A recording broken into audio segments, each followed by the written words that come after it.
Are you a literature lover? Are you tired of reading literature that does not resonate with our time? Do you have questions about literature? If so, welcome to the podcast My Two Cents Worth with Odilia Wakesho Mambori, the platform that discusses literature in relation to our times.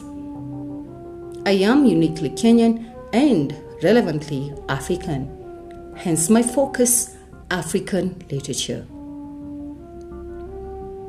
In this video, I will be sharing the book reviews part 2. #You better read. Please listen till the end. You will definitely have food for thought. Let us sell in. Number 1. Don't Answer When They Call Your Name by Ukamaka. To spark you off, just recently, as I was checking rounds on my Netflix list of new movies and series, I was so thrilled to see a series titled African Folktales Reimagined. You can't imagine how excited I was that I didn't even waste a second to quickly press the play button. Okay, just a synopsis. The series entails a compilation of 6 episodes boldly reimagined a multilingual anthology of 6 African folktales. I love the first folktale, by the way, the one for Anyango. So interesting.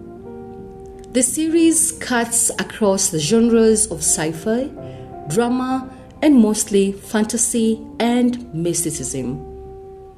Believe me, guys, each of the episode, rather folktale, is worth, and I mean worth, watching.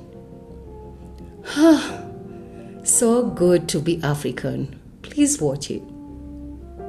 Okay, now you know. The novel, Don't Answer When They Call Your Name, is not any different from the series African Folktales Reimagined. It is an African mythology novel whose plot starts off in a fantasy multiverse rooted in Igbo mythology, where an Aja, a child chosen by the oracle, has to be sent into the forest to appease a ruthless deity for past sins. Lovely. The second book, The Institute for Creative Dying.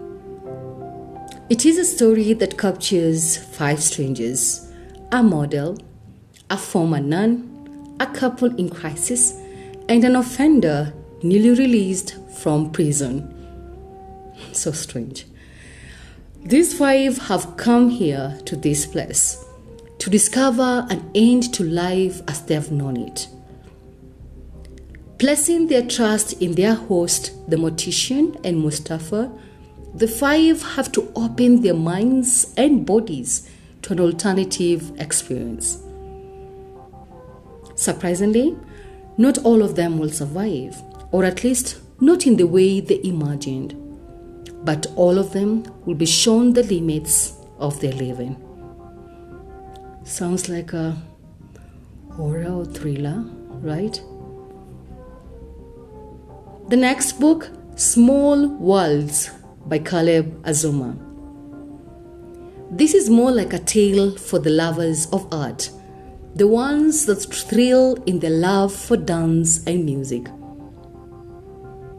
Small Worlds follows the world of Stephen, a first-generation Londoner born to Ghanaian immigrant parents, brother to Ray and best friend to Adeline. Small Worlds revolves around the exploration of art, dance, and music, whose beats vibrates the rhythm of the main character's small world.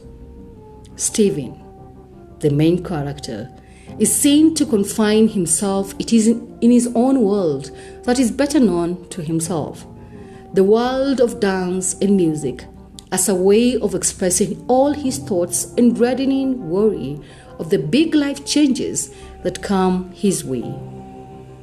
The plot is quite complicated as it is full of heavily toned diction presented in a poetic manner. I'm sure all the born artists will better understand Stephen. You ask why? Grab the copy. The next book, Ghost Season by Fatin Abbas. I wonder why the title. This is a novel that literally acknowledges the sacrifices of those who work in NGOs and the plight that comes with working in cross-cultural, tension-filled regions. Ghost Season movingly presents the bits and pieces of the Sudanese civil war. Herein, the main setting is at an NGO in a remote border village in southern Sudan, where 5 strangers meet and their fates are forever altered. William, a local villager who works as a translator to the 2 Americans. Dana, an independent filmmaker of Sudanese origins, who grapples with identity and purpose. And Alex, a corporate-sponsored cartographer whose Western mannerisms, arrogance, and brashness offends the local officials with disastrous consequences. Another cursed is Leila, the compound's cook, and William's love interest. And lastly, a local 12-year-old houseboy, Mustafa. The plot hits its climax, quote-unquote, after a burned corpse is found one day. Rumors spread in the village that war is going to erupt there.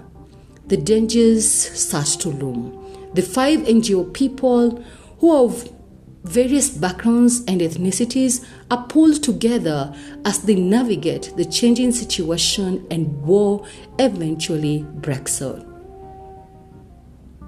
Each of these 5 are vividly portrayed as we come out to learn their personalities and motivations, and the friendships they form amongst one another in this remote place.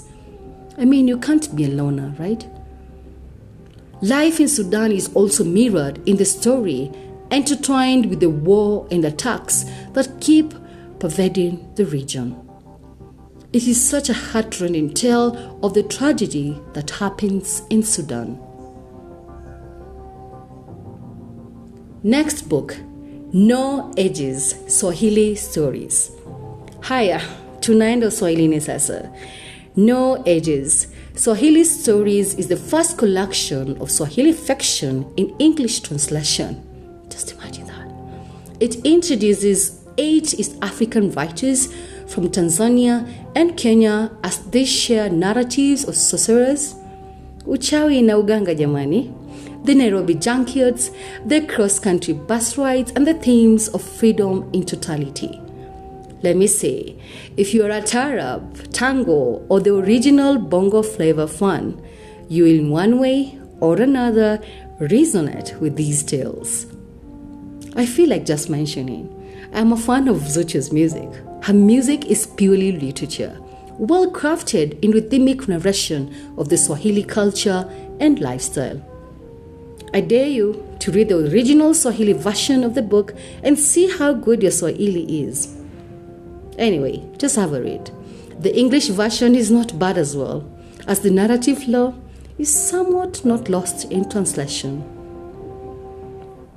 Some of the tales are The Guest, which is about a young woman who invites over her lover to meet her family. You'll know what happened. The other one, A Neighbor's Pot, which is a fantastical story where a girl trips on a pot and ends up in a demonic realm. Uchawi basically. Umesikia kuhusu uteo na mkeka? Haya, ndio hivyo sasa. Attitudes, which is about a woman traveling on a bus of people who just don't like her vibe, and she has some tummy issues. What a mix of tales. Waswahili jamani. No ages Swahili stories. Grab the copy. The last book review is quite a sad one.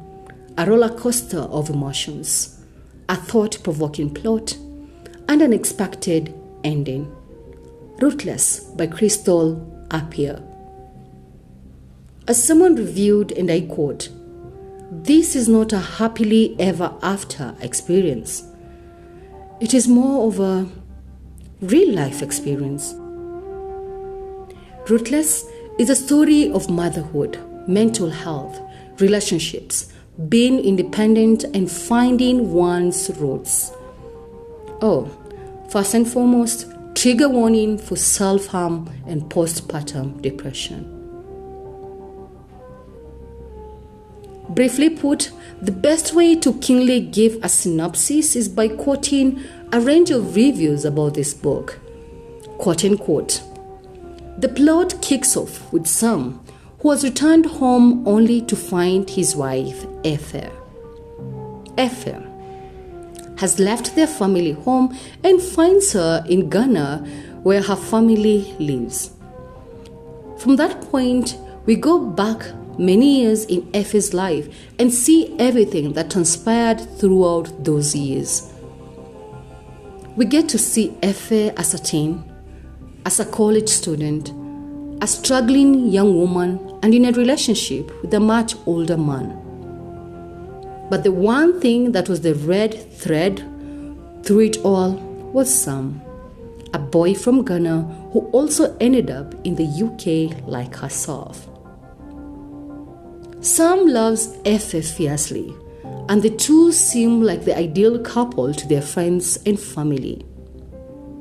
When Efe becomes unexpectedly pregnant, she forgoes her chosen childlessness and puts Sam's dream job on hold. She puts her dream job on hold to embrace the family Sam is absolutely beaming to start. Sam, unfortunately, wasn't prepared for Efe's postpartum depression and fails to reconcile how she can be so unhappy with their dream life. When he calls in Efe's family for support, they find themselves unsure of how to treat her. Can she snap out of it? What is so wrong with the beautiful life we all wanted for you, Efe? End quote. Grab this copy. #YouBetterRead. That's all I have for you today. Kindly subscribe and share this podcast with your family and friends. See you when you see me. Bye.